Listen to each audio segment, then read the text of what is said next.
Hello दोस्तों, नमस्कार। मैं अनूप राणा एक बार फिर से स्वागत करता हूं आपका प्रगति कोचिंग सेंटर के इस ऑफिशियल यूट्यूब चैनल पर। दोस्तों, मैं एक बार फिर से आपके लिए लाया हूं उत्तराखंड डीएलएड 2025 के लिए कुछ महत्वपूर्ण जीके जीएस के क्वेश्चन। देखते हैं दोस्तों आज के महत्वपूर्ण प्रश्नों को। शुरू करते हैं पहले प्रश्न से। पहला प्रश्न है, शाहनामा नामक फारसी ग्रंथ का लेखक कौन था? इसके जो ऑप्शन है, गुलबदन बेगम, बाबर, अब्बुल फजल या फिरदौसी। इसका सही आंसर हो जाएगा ऑप्शन नंबर डी, फिरदौसी।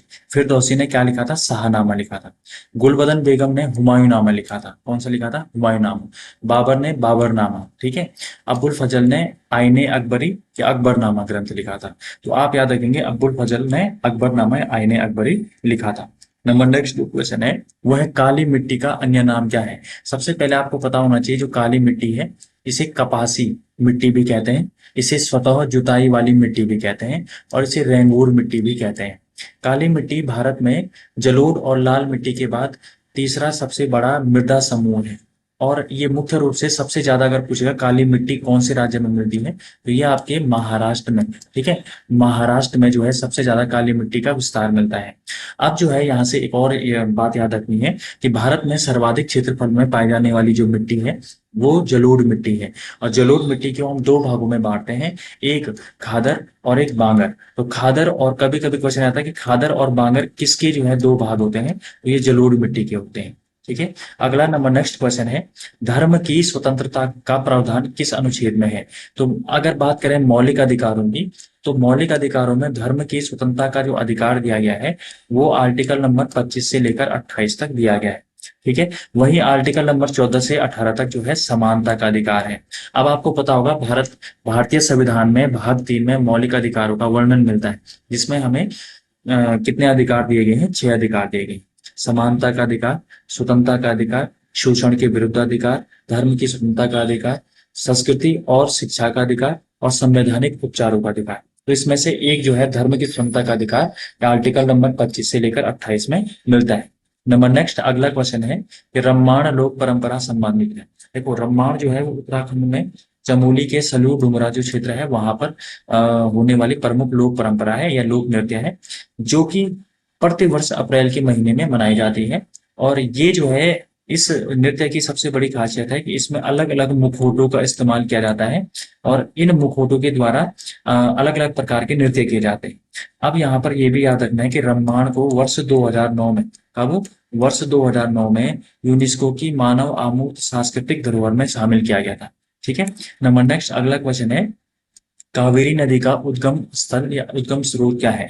तो जो हमारी जो कावेरी नदी है इसे क्या बोलते हैं? इसे दक्षिण की गंगा बोलते हैं। क्या बोलते हैं? दक्षिण की गंगा। अब कहीं बच्चों को ये प्रश्न थोड़ा सा जो है कंफ्यूजन वाला हो जाता है, क्योंकि गोदावरी नदी को दक्षिण गंगा कहते हैं। क्या कहते हैं? दक्षिण गंगा। और कावेरी नदी को दक्षिण की गंगा कहते हैं। तो इसका जो उद्गम होता है वो ब्रह्मगिरी पहाड़ी कहाँ से होता है? कर्नाटक। और मैंने कहा था कर्नाटक में इसमें एक जलप्रपात भी है, शिव समुद्रम जलप्रपात। याद रखना है, शिव समुद्रम जलप्रपात किस नदी पर है? कावेरी नदी पर है। अमरकंटक जो है, यहाँ से दो नदियों का उद्गम होता है, एक नर्मदा और एक तापी। नर्मदा नदी विंध्याचल और सतपुड़ा पर्वत श्रृंखला की भ्रंश घाटी में बहती हुई अरब सागर में गिर जाती है, और ये अरब सागर में गिरने वाली नदियों में सबसे लंबी नदी है। याद रखना है, अरब सागर में गिरने वाली नदियों में सबसे लंबी नदी कौन सी है? नर्मदा। और दूसरी ओर जो सोन है वो गंगा नदी की प्रमुख नदी है। तो आप देख सकते हैं जो कावेरी नदी है ये आपके कर्नाटका से निकलती हुई ये जो है आपकी तमिलनाडु में बहती है और यहाँ पर अपना डेल्टा बनाती है। अगला नंबर नेक्स्ट क्वेश्चन है, निम्न में से कौन सा कथन सुमेलित नहीं है? तो यहाँ पर हमारे पास 4 ऑप्शन दिए गए हैं। पहला ऑप्शन है वर्नाक्यूलर प्रेस एक्ट। तो वर्नाक्यूलर जो प्रेस एक्ट था वो 1878 में लॉर्ड लिटन के समय भारत का लाया गया था, और इसके द्वारा भारत में देसी भाषा में छपने वाले समाचार पत्रों पर प्रतिबंध लगाया गया था। इसे सन 1882 में लॉर्ड रिपन ने वापस लिया था। याद रखना, वापस लिया लॉर्ड रिपन ने, लगाया लॉर्ड लिटन ने। ठीक है। अगला नंबर ऑप्शन है भारत में प्रथम जनगणना। तो ये 1881 में नहीं हुई थी। 1872 में भारत की पहली जनगणना होती है। 1881 में भारत में नियमित जनगणना की शुरुआत होती है। तो यहाँ पर प्रथम जनगणना लिखा हुआ है, तो ये ऑप्शन आपका क्या हो जाएगा? गलत हो जाएगा। ठीक है। अगला है राज्य हड़प नीति। तो राज्य हड़प नीति सन 1848 में लॉर्ड डलहौजी ने शुरू की थी, और सतारा वो पहला देसी रजवाड़ा था जो इस नीति के तहत ब्रिटिश साम्राज्य में शामिल किया गया था। और लास्ट है प्रथम कारखाना अधिनियम 1881। तो ये लॉर्ड रिपन के समय 1881 में आया था। 1891 में दूसरा कारखाना अधिनियम आता है। ठीक है। नेक्स्ट क्वेश्चन है, निम्न में से किस देश में ब्रिक्स शिखर सम्मेलन 2025 का आयोजन किया गया? तो इसका जो सही आंसर हो जाएगा वो ब्राजील हो जाएगा। क्या हो जाएगा? ब्राजील। अब याद ये रखना है आपने कि ब्राजील में 2025 में ब्रिक्स का शिखर सम्मेलन हुआ था, और हमारे भारत की ओर से प्रधानमंत्री श्री नरेंद्र मोदी इसमें शामिल हुए थे। अब जो ब्रिक्स है इसकी स्थापना वर्ष 2009 में हुई थी। कब हुई थी? 2009 में हुई थी। 2009 में ही केवल ब्रिक था, ब्रिक।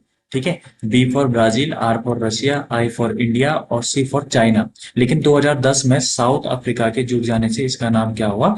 ब्रिक्स हुआ। ठीक है। तो ये ध्यान रखना है। अभी ब्रिक्स में टोटल 11 देश है। ठीक है। नंबर नेक्स्ट अगला क्वेश्चन है, यूआरएल का पूर्ण नाम क्या है? तो ये पूछ रहा है यूआरएल का पूर्ण रूप क्या है। तो इसका जो पूर्ण रूप होता है वो होता है यूनिफॉर्म यूनिफॉर्म रिसोर्स लोकेटर। क्या होता है? Uniform resource locator. ठीक है। अगला नंबर नेक्स्ट क्वेश्चन है, भारत में मानक देशांतर यानी मानक समय रेखा भारत के कितने राज्यों से होकर गुजरती है? तो भारत में जो मानक समय रेखा है वो भारत के 5 राज्यों से होकर गुजरती है। तो यहाँ पर आप देख सकते हैं भारत की जो मानक समय रेखा है ये 82 डिग्री और 5 मिनट पूर्वी है, पूर्वी देशांतर है, जो भारत के कुल 5 राज्यों से गुजरती है। उत्तर प्रदेश, मध्य प्रदेश, छत्तीसगढ़, उड़ीसा और आंध्र प्रदेश। ठीक है। अब याद ये रखना है, यहाँ से एक और लाइन यहाँ पर आपको दिख जाएगी। यहाँ पर जो है आपको एक और लाइन ऐसे करके दिख जाएगी। तो छत्तीसगढ़ में क्या होता है कि जो कर्क रेखा, ये आपकी कर्क रेखा है और ये आपकी मानक समय रेखा है। तो ये दोनों इंटरसेक्ट होते हैं कहाँ पर? छत्तीसगढ़ में। ये भी आपको ध्यान रखना है। और एग्जैक्ट जो है, जो ये मानक समय रेखा है, मिर्जापुर, नैनी, प्रयागराज से गुजरती है। ठीक है। नंबर नेक्स्ट अगला क्वेश्चन है, भारत एक गणराज्य है क्योंकि क्योंकि संसद द्विसदनात्मक है, क्योंकि राष्ट्रपति निर्वाचित होता है, दोनों या इनमें से कोई नहीं। तो इसका जो सही आंसर हो जाएगा कि भारत एक गणराज्य है क्योंकि भारत में राष्ट्रपति क्या होता है? निर्वाचित होता है। याद रखना है, क्योंकि भारत में राष्ट्रपति निर्वाचित होता है इसीलिए क्या है? भारत गणराज्य है। अब जो राष्ट्रपति है ना, इसका निर्वाचन कैसा होता है? अप्रत्यक्ष रूप से होता है। कैसे होता है? अप्रत्यक्ष रूप से। भारतीय संविधान का आर्टिकल नंबर 55 इसकी निर्वाचन प्रणाली और आर्टिकल नंबर 54 इसके निर्वाचन मंडल का क्या करता है? उल्लेख करता है। और राष्ट्रपति के निर्वाचन में आपको याद रखना है कौन कौन भाग लेता है। तो संसद के निर्वाचित सदस्य और राज्यों के विधानसभाओं के निर्वाचित सदस्य इसमें भाग लेते हैं, और दिल्ली और पांडिचेरी के विधानसभा के भी निर्वाचित सदस्य इसमें भाग लेते हैं। ठीक है। तो नंबर नेक्स्ट क्वेश्चन की ओर बढ़ते हैं। देखिए, 42वें संविधान संशोधन सन 1976 कब हुआ था? ये 1976 में हुआ था। इसके द्वारा कौन कौन से नए शब्द संविधान की प्रस्तावना में जोड़े गए? तो देखिए, यहाँ पर जो 42वां संविधान संशोधन हुआ था, इसके द्वारा 3 शब्द भारतीय संविधान की प्रस्तावना में जोड़े गए थे। कौन कौन जोड़े गए थे? अखंडता, धर्मनिरपेक्षता और समाजवादी। तो इसका आंसर क्या हो जाएगा? ऑप्शन नंबर डी, उपरोक्त सभी। ठीक है। ये आपको ध्यान रखना है, इंपॉर्टेंट क्वेश्चन है, इसको आप नोट करिएगा, एग्जाम में पूछा जा सकता है। नंबर नेक्स्ट अगला क्वेश्चन है, खटीमा गोलीकांड कब हुआ था? तो खटीमा गोलीकांड हुआ था 1 सितंबर 1994 को। ठीक है। 1 सितंबर 1994 को खटीमा गोलीकांड हुआ था। और 2 सितंबर 1994 को मसूरी गोलीकांड हुआ था। ठीक है, या मसूरी कांड हुआ था। ठीक है। नंबर नेक्स्ट अगला क्वेश्चन है, सरला बहन का मूल नाम क्या था? तो सरला बहन का जो मूल नाम था ये कैथलीन हेलीमन। ठीक है, कैथलीन हेलीमन था। तो ये जो है आपको ध्यान रखना है। नंबर नेक्स्ट अगला क्वेश्चन है, हीराकुंड बांध किस नदी पर स्थित है? तो दुनिया का सबसे लंबा जो बांध है जिसकी लंबाई 25 किलोमीटर है, ये भारत में महानदी पर उड़ीसा में स्थित है। कहां पर है? उड़ीसा। ठीक है, उड़ीसा में है, याद रखना है। और कृष्णा नदी से एक आपको याद रखना है, एक बांध है कृष्णा सागर बांध जो कावेरी नदी पर है। ठीक है। नागार्जुन सागर बांध किस पर है? कृष्णा नदी पर है। ठीक है। श्रीशैलम बांध आंध्र प्रदेश, ये भी किस नदी पर है? कृष्णा नदी पर है। ठीक है। नंबर नेक्स्ट अगला क्वेश्चन है, सतलज नदी किस दर्रे से होकर भारत में प्रवेश करती है? तो सतलज नदी याद रखना है भारत में सितकिला दर्रे से प्रवेश करती है।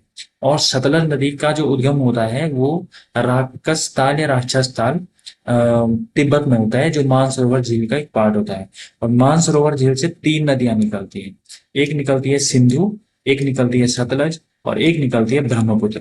तीन नदियों का उद्गम कहाँ से होता है? मानसरोवर झील से होता है, जिसमें से जो सतलज नदी है भारत में सिपकिला दर्रे से भारत में आती है। ठीक है, अगला देखो, जो लिपुलेख दर्रा है ये उत्तराखंड के पिथौरागढ़ में, कहाँ पर है? उत्तराखंड के पिथौरागढ़ में है।